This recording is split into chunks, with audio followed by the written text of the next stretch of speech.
Well, hey, everyone, happy Monday. It is time for Ask Mike once again, and I have a feeling we got a lot of football questions to get to.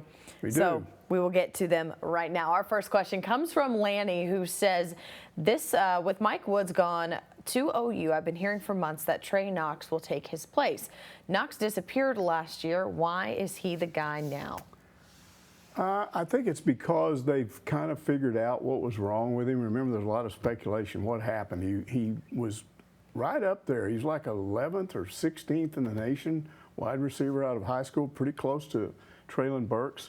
They were like 11th and 16th, I think. And then he had an okay freshman year, but then he went backwards last year, and there were all these theories about what happened.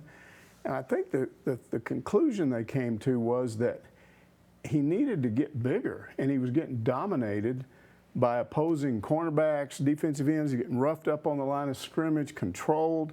So he needed to become more physical. But he said Saturday in an interview that he did after practice that he had always been a string bean. That's the term he used. And he said he never really thought that he could gain weight. And indeed, he reported at 205 when he was a freshman. He was just up to 207 his sophomore year, so he gained a whole 2 pounds. Usually when you get into a college program with the weight program they have, you're going to gain more than 2 pounds. Yeah, you're gaining about 15, 10, 15 at least. So this year he's up to 220, so he's gained about 15 so far. And he says he feels a lot better. He's getting open easier. He's not being controlled as much. But he's having to learn all over again how to run with that size. He's not used to being that big. And he says it's a challenge, but he's having a lot of fun at it. So I think the theory on why people keep talking about him is he's still, if you look at experience and all that stuff, he should be the number 2 guy behind Traylon Burks. And if this makes the difference, then yeah, he might have a big year. But again, I sort of agree with the question. He's got to prove himself Yeah, first. until he does it, it's just talk right now. Yeah. All right, Swan American said, do you think that a tempo, no-huddle offense would succeed in the SEC back around 2006, 2007? In my view, for Arkansas to have any hopes of a championship success in the new SEC, it will have to do something unorthodox and innovative to negate the talent deficiencies we currently have. Okay, the reference was to when they brought in the hurry-up, no-huddle under Gus Malzahn, and the idea was a lot of these boosters wanted him here because they felt like that was might have been a high school offense, but it was something that would do very well in the college level. And I think Gus had some success with that, especially at Tulsa, but I don't know. He modified it a lot too when he got to Auburn. As far as the question itself, no. That's not the approach that Sam Pittman is going to take. He's already stated that he learned a lot under Kirby Smart at Georgia, and the number one thing he learned about winning is you got to have better players. So it doesn't matter, you know, how much you work and all this stuff you're doing, weight room, all the number one thing is you got to start off with talent. And he replaced half of his offensive staff after 1 year because he wanted better recruiters. So he's not going to change this thing with gimmicks, strange offenses, different defense. He's going to get better players. Yes, they want to do a lot in the weight room, and they've bulked up that offensive line. They want to make the most of the players they have.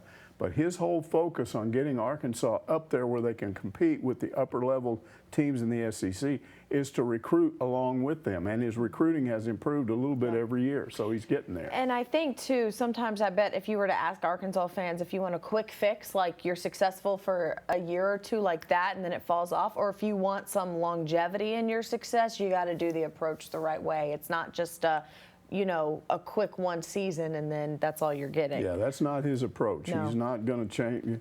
And the offense that he runs is not particularly fancy, especially I think you're going to see a move toward the running game more this year. They've already said that, more RPOs out of your quarterback. So they're going to line up and run it. And on defense, they're just pin your ears back and try to sack people. There's nothing fancy about either of those approaches. It's pretty typical. All right. Razorback Redneck wants to know, how has KJ Jefferson looked so far in practice, and what about the other QBs?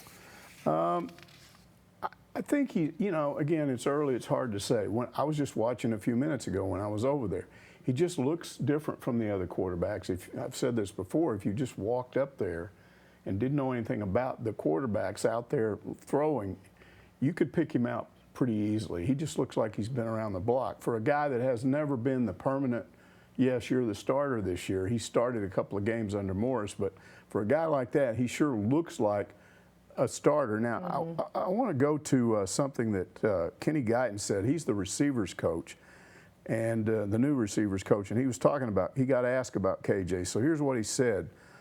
He's got an older mentality. Guys follow him because of that. He's got that older mindset that guys understand. He's mature. He's progressed throughout the spring, and he's been on fire lately. He's taken ownership of that position like, right now, I am the starting quarterback. I've got to lead an SEC team to big-time things. That's Kenny Guyton, the wide receivers coach. And he was by the way, was a quarterback. He was a quarterback himself, so he would know. And I would agree with all of that. He just looks like a guy that he doesn't look nervous. He doesn't look like a guy that's jumpy out there, oh, I'm starting for the first time, I have to win this battle or any of that stuff. He just kind of looks laid back. He kind of stands off to the side by himself. He's not around the other quarterbacks a lot. He just looks separated from them right now to me. Do you think that's something he learned from Felipe Franks last year? Maybe. A guy who really knew how to handle his business. I don't necessarily know if I'd go all the way to his freshman year because that was just a debacle with Nick Starkel and with all of those guys. But when you follow a guy like Felipe Franks who came in here and conducted himself the way that he did, it was, I think, a really good mentor for KJ I think Jefferson. he watched how he handled himself in practices and in meetings and stuff. And again, the best way I can describe him is he looks like the alpha male. He looks like the guy that you go, oh yeah, that's him. That guy. All right. At Ozark Marie on Twitter says, I saw where Sam Pittman said the offense was going to have to run some run-only drills in practice with no passing allowed as a way of improving the team's 3 and short first down percentage. How is that going? They did that for the first time on Saturday. It was very interesting to watch because, again, they lined up the offense against the defense, and it was strictly running the ball. So the defense knows what they're doing. And, I mean, it didn't go well. I mean, those running backs were getting stopped in the backfield. One of the guys, I think I got his name here, I can't remember, but anyway, he got the ball, he looked up, he's surrounded, and he's trying to figure out what to do, and he trips over his own feet. And so, this was, I think the Javion Hunt. Javion Hunt, that's who it was. And Sam Pittman is standing there right over him as he gets up, and he says, congratulations, you just gave the defense 4 yards. In other words, you didn't make 4 yards, you gave it to them. And then Pittman, after that drill, chewed them all out, just gave it to them. And he was basically saying, this is the way it's going to be. You're gonna have to tough it out because they're going to know we're going to run sometimes, and we're still going to run, and we're still going to make first downs. So that was the first time they'd done it. I expect to see improvement, but here's the interesting part. A.J. Green, the freshman, he didn't get dominated. He squirted through, found little holes and squirted through there 2 or 3 times and looked really impressive. I think this is a guy you're going to like. You talk about A.J. You've been talking about him for a little bit. Well, when you see all those other running backs, including Traylon Smith, kind of get squashed in this thing and surrounded and all that, and everywhere they look, there's a defensive lineman and a linebacker, and then he just right through them, and you're like, well, that looks pretty good. All right. Eddie Litt on Facebook says, I read on Twitter that the defense had 6 interceptions in Friday's first practice, but Coach Pittman said the quarterbacks threw the ball fine. That doesn't make any sense to me. Yeah, it did seem a little odd, but if you listen to what his explanation was, what did he say? He said the offensive line was in their underwear. Something like that. I think what he meant was, they don't have full pads on. They've just got shoulder pads, and they call it shells or whatever. And it's kind of hard. It's not. You're not going full speed. It's not full speed. It's not full judge. blocking and all that stuff. And apparently, what happened was and it also happened to the two. It happened when the twos were on the field. So you don't have your one offense out there. You've got number 2 offensive line, and apparently there was some batting of the balls around and things, and it just fell into people's hands or whatever. And I think what he was saying was that wasn't indicative of how the quarterbacks did. When we did other things, they did okay. So you got to understand that coaches, they look at practice differently than we do. If we just went out there and saw that, we'd say, oh, look at all those interceptions. That's terrible. But in his mind, there were reasons why that happened, and he wasn't concerned about the quarterbacks because of those picks. To me, the way you look at it is get pretty excited about the defense because that is the number one thing they're trying to do. They're trying to force turnovers, to sack quarterbacks, to force them into bad throws, and to give Arkansas's linebackers and their cornerbacks and their safeties a better chance of picking the ball off. All right. Mousetown says, with COVID numbers on the rise in Arkansas, have any players been quarantined from practice so far? Well, we're never going to I was about know to say. specific players because even last year we never knew the numbers and we Yeah. didn't know who because of the they've got that whatever it's called. What is that thing called? Everybody keeps talking about it. HIPAA? It's a HIPAA law, and basically you can't reveal the medical information of somebody, an athlete, or any student, unless they give you, any person. It's a personal any student, medical thing. Unless they give you permission. So they're going to, even if they were to give you permission, I think they don't want that out there. So how would we know if that's still an issue this year? Now keep in mind, the vaccination rate is over 90% now, and it's close to, with the staff, I think he said it's 93. almost 100% now. Okay. He gave an update. So all of that's good, but here's the problem. As we've learned, getting the vaccination even twice doesn't prevent you from getting COVID. You can still get it. The difference is, as we explained last week, you're not going to be contact traced. If I'm on the team and I start feeling weird and I go tell them, hey, I can't taste it, and they go, oh, that's COVID symptoms, and they test me and I have it, they will make me sit out, but they're not going to make everybody that's been in contact with me sit out. That's been vaccinated.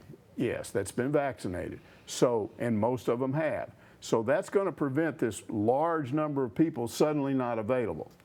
So that will be different. But I think the only way we're going to know it is if it turns out to be a problem. And nothing has been said yet about, oh, we've got a bunch of, and plus, here's what we do. And I don't do this, but there are people that, a lot of those internet services do this. They'll have guys and they just look. They sit there and they literally count the roster. Yeah, they're looking for who's not out here. and Sam Pittman's not going to tell them why that person's not there. But they can sort of conclude, well, they have ways of asking questions of other people, and they can sort of figure out, that's probably COVID. Well, I haven't heard of any of that so far. And hopefully we'll keep our fingers crossed that won't be an issue. Again, it doesn't totally eliminate the possibility that you could get sick, even if you're double vaccinated, but it kind of reduces it. And so far, we haven't heard anything like that. All right. Chad Haller says, I really don't want to be in a pod with Mizzou, OU, and Texas. I feel like a better fit for us would be Ole Miss and LSU. Okay, do we have this graphic here? Because it'll show what he's talking about. Yeah, this is the pod he would propose. Instead of the pod I had last week, which had Texas in there instead of Ole Miss, he's saying he would like this better. Well, sure you would like it better. Yeah. And I can't say that's not what it would be. It might well be that.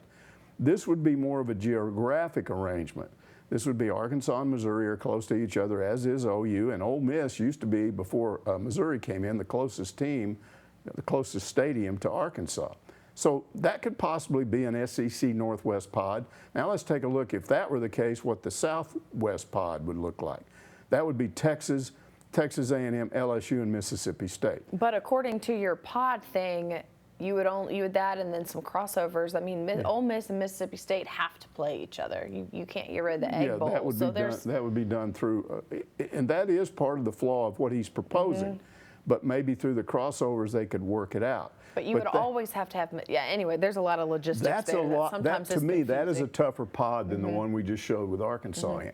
But here's the problem, and we're talking about these 5 crossover games every year, which just radically changes your schedule. Let's take a look at just a hypothetical of what could happen to the University of Texas. Let's say it's 2027. And here's the thing.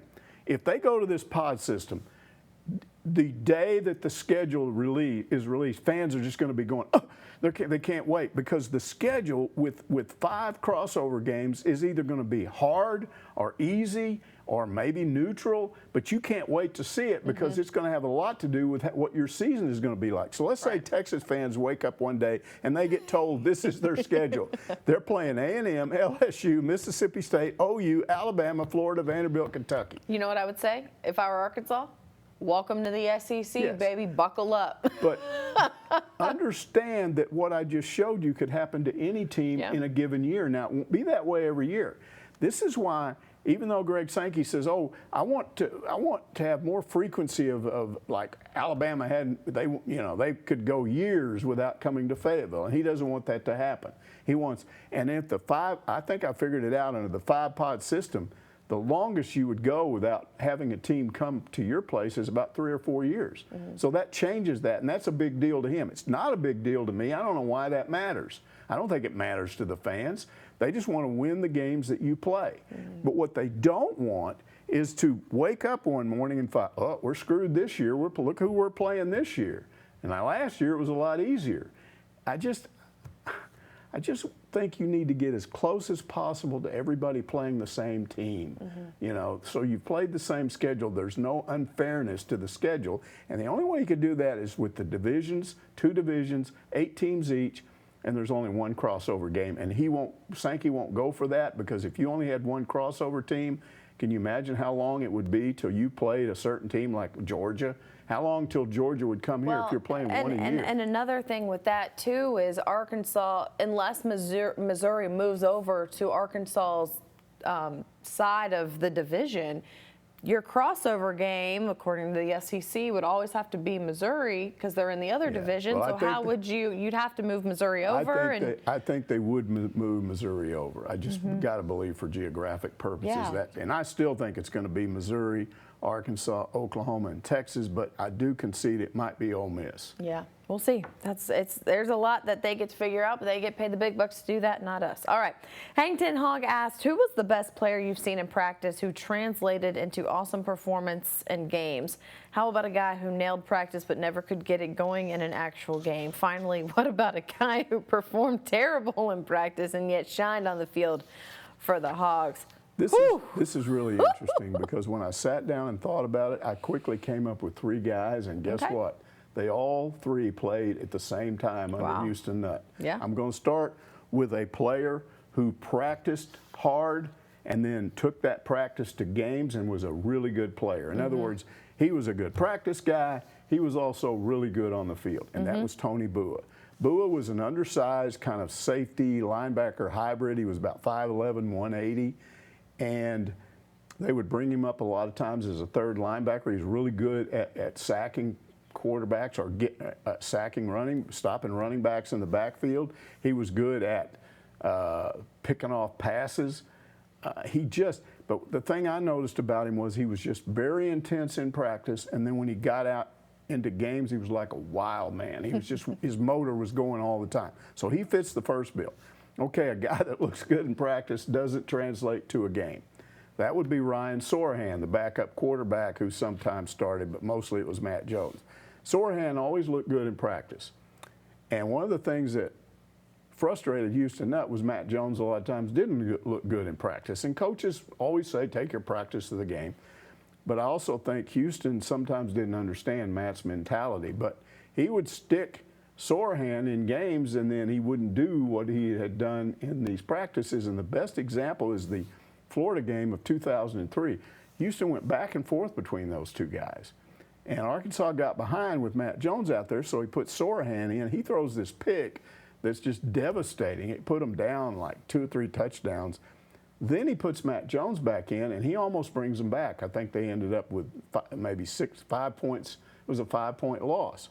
So Sorahan was a guy that looked good in practice. It didn't always translate to the playing field. And then Matt Jones was the total opposite. One of the worst practice players I've ever seen. He absolutely looked bored in practice. And I'm sitting here and I'm trying to figure him out. Nobody could figure Matt out totally. But I'm thinking, he's standing there thinking, I don't need all of this. I know what I can do. And you'd get mad normally at a guy like that. How can you get mad at Matt Jones? Because he's right. He was that good. So he might not look good in practice. Look, the best example I can give of that is they tried 4 other quarterbacks his freshman year. They put 4 other starting quarterbacks in there before him. And it was like 5 or 6 games into the season, Weber State, I think, was the team. They put him out there in a game, and the first time he touched the ball, he went 55 yards for a touchdown. And he was out there from that point on. He was one of the worst practice players I've ever seen. When he was really going in a game, I'm not sure I ever saw a better player, a more competitive player. I hesitate to say he was the best quarterback ever at Arkansas because there have been some great ones, you know, Joe Ferguson and Bill Montgomery and a lot of guys.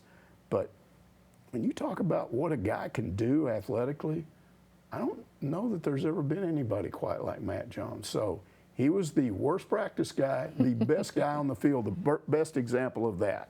There you go. So those are your three guys, and I thought it was weird that they all were on the same team. That is kind of interesting. Yeah. Tust wants to know if all schools can make it through COVID and get back to big crowds and the money gets back to normal, what's left to do at Razorback Stadium as far as upgrades or expansions? There's not a lot left to do at the stadium sort of cosmetically as we're used to seeing. Here's the thing about it. When they do a new part to the stadium, everybody can see it, and it's like, whoa, look what they're doing. What's left to do on this one is that west side, which looks like an erector set and doesn't match the other 3/4 of the exterior. The other 3/4 looks really cool with the Broyle Center on the north, and then you got that nice facade on the east side, and then all the way around to the south. So I do think at some point they've got to come in there and do something with that. But it needs to be more than that because there's a problem with the west side. And anybody that's ever had tickets and sat on the east side but knows about the west side can tell you. The west side is more modernized. They added an upper deck after that. They constructed it right. There's way more room underneath where the concession stands are, where the restrooms are. They've got all those bowl cases, and they're all laid out, and it's just easy to move around. You get over to the west side, everybody's just mashed together. Like this. You come in, and let's say you just want to go to your seat. You don't want to go to a concession stand. You're just having to push your way through people because they're all out there trying to load up on the concession stand, but the line is just everywhere.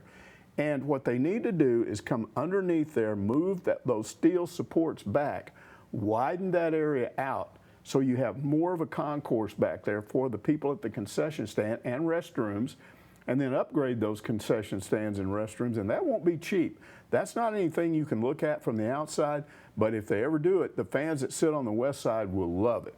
So I think that's what needs to be done, some major work either underneath and then on the outside of the west side. Now, I talked about this before. If you're talking about football facilities, I'm hearing more and more that the current coaching staff thinks some things need to be done to that Fred Smith, whatever you call it, The Fred W. Smith Operations Center, yeah. which contains the locker rooms, coaches' offices, training Weight whirlpools, meeting rooms, and all that stuff.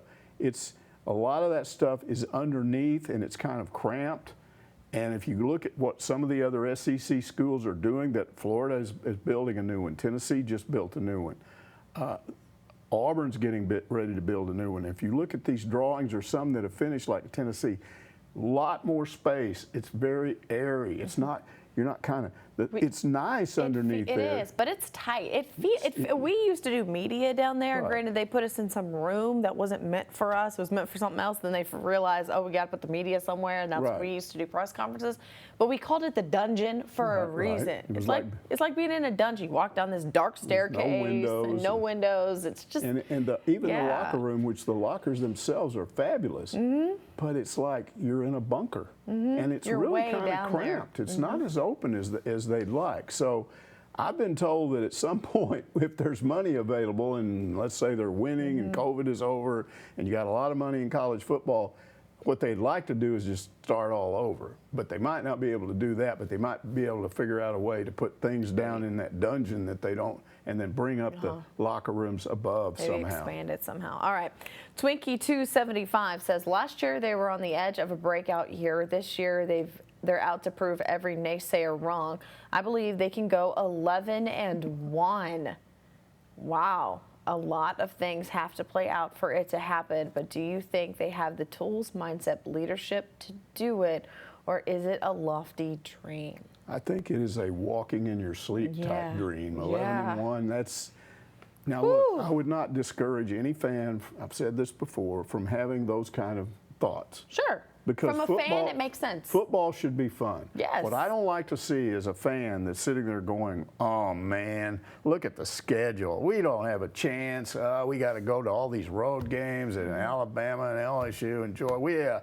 We're going to win 4 games. I don't think fans should do that. And if you want to go, I think we can go 11-1. That's okay. What I would encourage somebody that does that to do is kind of reset when it doesn't happen and just go, oh well, I thought they might go 11-1, but they had a winning record. They went 6-6. 6-6. That's okay. If you can do that, that's Optimism fine. is better than doom and gloom. Absolutely. Yeah. So I don't think that's realistic. I think you're dreaming, but I do think there's a lot of middle ground between what 11-1 and what some people would consider failure. So it's okay. All right. Peacock wants to know, with 16-plus SEC teams in 2025, how do you see the TV scheduling working out?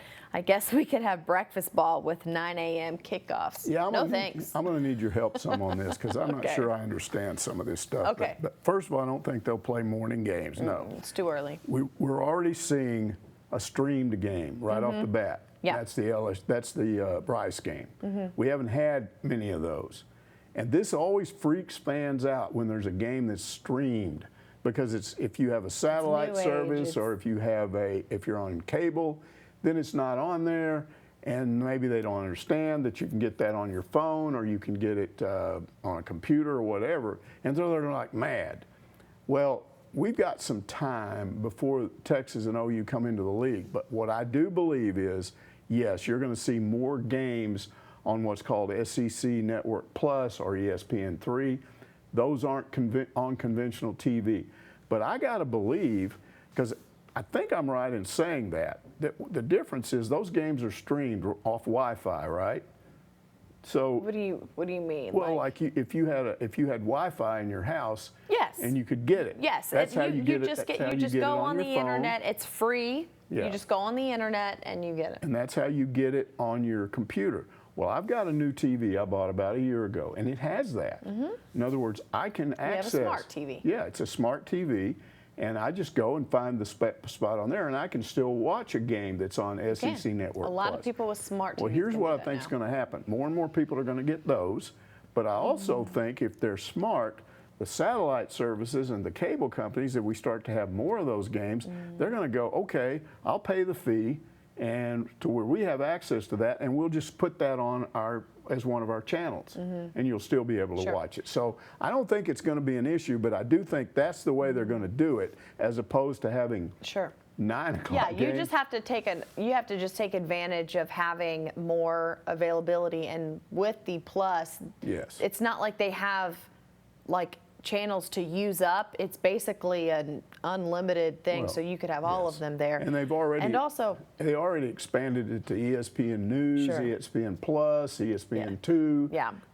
And the SEC Network has that alternate channel, and you might see that on our guide. We have it with Cox here in the station, and a lot of times that's just like a rolling screen because nothing's on it. But they'll probably start utilizing that a lot more often, too. But I think we're going to see more streamed games when Texas and OU come in, and you the viewer, are going to have to come into the modern world and get yourself a smart TV, or just figure out a way to watch it on your phone or your computer. But I do think the cable companies will have to eventually, and the satellite services, adjust too. Well, at home we have an Apple TV that's got the ESPN app. So if you have an Apple TV or a Roku or any of those little things. That's because you have Wi-Fi. So yes, because we have the Wi-Fi. All right, last question. Ruby Razorback Red on Facebook asks about the only thing John L. Smith was good at was cracking jokes, but you said you didn't think his jokes were funny. Why not? Well, because he, what's that, that thing where somebody knows that everybody knows, they ask a tough question, and they're deflecting? Yeah, you deflect. You go, hey, look at that over there. Well, that's what he was doing. He was trying to cover up his Yes, he didn't want people to realize how bad the job he was doing, so he'd sit around and crack jokes in press conferences, and there's nothing funny about losing. I mean, John L. Smith at one time was a decent coach. I don't know if he was ever a really good coach. I think he was at Michigan State and did okay. But at Arkansas, it pretty much was obvious that he was trying to retire, and he'd made some bad investments, and he'd lost all of his money that he was going to retire on. So he had a chance to make $800,000 in 6 months, which that would be a pretty good nest egg for retirement if you could just get a quick $800,000. But what he didn't do was come in and be a head coach. He just basically came in and said, okay, offensive coordinator, you're running the offense, defensive coordinator, you're running the defense, special teams guy, you're running that. I'll see you on Saturday. And I'll just kind of sit around. And it didn't work.